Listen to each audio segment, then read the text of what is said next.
এখন প্রায় সকাল 4:45 বাজতে যায়। সকালবেলা ঘুম থেকে উঠে আমি একটু বারান্দায় এসে দাঁড়িয়েছি, কারণ পাখির ডাকগুলো এত ভালো লাগছিল, আর সাথে তো প্রাকৃতিক হাওয়া অবশ্যই আছে। আকাশ দেখো একদম পুরো পরিষ্কার। এবারে আমিও আমার সকালের কাজগুলো শুরু করি। 5:30 বেজে গেছে, আমার স্নান বাসি কাজ সব কমপ্লিট হয়ে গেছে। এখানে আমি সবজিটা আগের দিন রাতেই কেটে রেখেছিলাম। তো চলো এবারে রান্নাঘরের কাজে হাত লাগাই।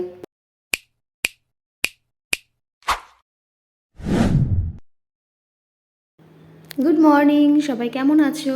সিম্পলিফাই উইথ পিয়ার আরও একটা নতুন ব্লগে তোমাদের সবাইকে স্বাগত। এখানে আমি 3টে ওভেনে ভাত আর তরকারি হতে বসিয়ে দিয়েছি। সকালবেলা আমাকে 7টা থেকে 7:30টার মধ্যে আজকে বেরোতেই হবে, সেই জন্যই তাড়াহুড়োটা করছি। আর এটা সম্পূর্ণ মেয়ের জন্যই, কারণ মেয়ের পড়া রয়েছে, তাই ওকে নিয়ে যেতে হবে। আর ওখানে বসে থেকে তারপরে আমি নিয়ে আসি, সেটা তো আগেও আমি বলেছি। আর ওই আস্তে আস্তে আমার প্রায় 10:30 পৌনে 11টা কি 11টাও বেজে যায় অনেক সময়। ওই দুপুরবেলায় এসে তখন রান্নাবান্না করাটা না আর ইচ্ছে করে না। তাছাড়াও তো তারপরে আরও কাজ থাকে, তাই যতটা সম্ভব আমি এই দিকের কাজটা গুছিয়ে রেখে যাওয়ার চেষ্টা করছি। আর এখন ঘড়িতে বেজে গেছে প্রায় 7টা, আর আমার কিন্তু এখানে সব কাজ হয়ে গেছে। এই যে রান্নাও হয়ে গেছে, ডাল, চাল পটল, যেটা আলু পটলটাকে চাল দিয়ে করেছে, নিরামিষ মুড়িঘণ্ট মতন, আর ভাজাভুজি রয়েছে। এখানে দোকানের খাবারগুলোও আমি সব গুছিয়ে রেখে দিলাম। এদিকে আমার কিচেন স্ল্যাবটাও পুরো পরিষ্কার হয়ে গেছে। এখন আপাতত এগুলো খেয়েই ও বেরোবে, কারণ এত সকাল সকাল কোনো ভারী খাবারও খেতেও চায় না, আর সত্যি কথাও খেতে ভালোও লাগে না। তারপরে ফিরে এসে যা খাওয়ার একটু হালকা ছাতুর শরবত বা চিড়ে বা মুড়ি কিছু খেয়ে নেবে। এই দিনটা দুপুরবেলাটা আমি তাড়াতাড়ি ওকে খেতে দিয়ে দিই। এই যে দুজনে বেরিয়ে গেছি রেডি হয়ে। আর সকালবেলা রোদটা অতটা গায়ে লাগছে না, তবুও ছাতা, সানগ্লাস ওর তো টুপি মাথায় পরেই নিয়েছে, সব কিছুই নিয়েছি। বেশ ভালোই লাগছে কিন্তু সকালবেলাটা বেরোতে। আর ওই যে ম্যাডাম তাড়াহুড়োর চোটে কিন্তু বইয়ের ব্যাগ নিতেই ভুলে গেছে। বাড়ি থেকে বেরিয়েই ভাগ্যিস মনে পড়েছে, না হলে যে কী হতো। আজকে তো শিয়ালদা মেন লাইনে ট্রেনের খুব গন্ডগোল চলছে। এদিকে লোক দেখেছো, কাতারে কাতারে লোক। স্টেশনে এতক্ষণ বসে থাকাটাও বড্ড বিরক্তকর, কিন্তু কিছু করার নেই। দিনের বেলা আমাদের কোথাও যাওয়ারও নেই, তাই আমি আর আমার এক বান্ধবী আমরা দুজনে কিন্তু এই শনিবার দিনটা স্টেশনে বসেই সময় কাটিয়ে দিই। যেদিনকে আমি দিয়ে আসি আর কি, যেদিনকে আমাকে দিয়ে আসতে না হয় সেদিনকে তো আমি শুধু নিয়ে আসি, কোনো ব্যাপার না। আর এদিকে লোক দেখো, লোক গিজগিজ করছে। এদিকে অ্যানাউন্সমেন্ট হচ্ছে যে আমরা দুঃখিত, আপনারা বিকল্প ব্যবস্থা নিন, কখন ট্রেন আসবে কিছু বলা যাচ্ছে না। যাত্রীদের আজকে মারাত্মক হয়রানি হয়েছে। এদিকে একটা ট্রেন এসে থামাতেই দেখো শিয়ালদা দিকে যাওয়ার জন্য লোক কত। যেহেতু ট্রেনের সমস্যা চলছে তাই জন্য অটোতেও কি বিশাল লাইন, না হলে এই সময় এখানটা পুরো অটো ভর্তি থাকে। বাসেও তেমন লাইন পড়েছিল। আমরা আজকে আর এই দিকের অটোর লাইনে ওই জন্য দাঁড়াইনি, কারণ অনেকটা লেট হয়ে যাবে। সোজা হাঁটতে শুরু করেছিলাম। আজকে না টোটোও পাওয়া যাচ্ছিল না।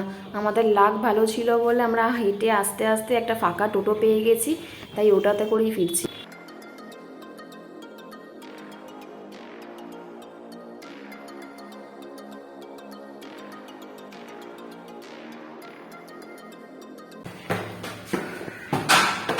অবশেষে বাড়িতে আসলাম।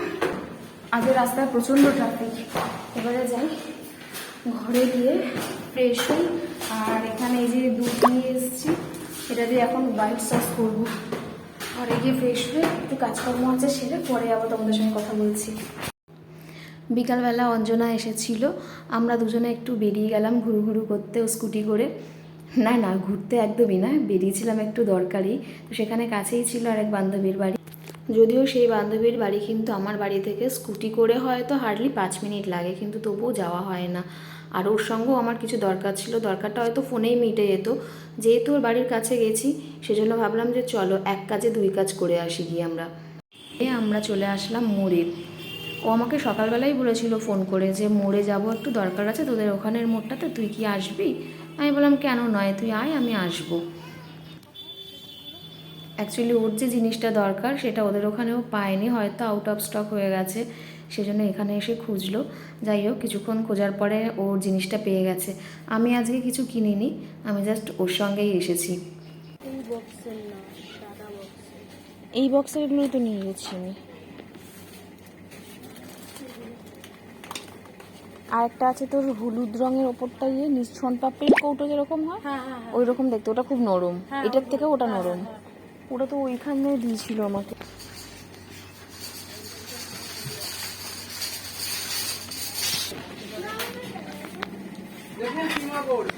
এই যে এইটা নিয়ে গেছি, এইটা এটা ভালো, খুব নরম, ভেজাতে হবে না, খুব নরম। হ্যাঁ ভিডিওতে হবে না তো এগুলো। খুব ভালো করতে। এটা নিয়ে যাই। ওখান থেকে ফিরে আমি ওদের জন্য বানিয়েছিলাম হোয়াইট সস পাস্তা।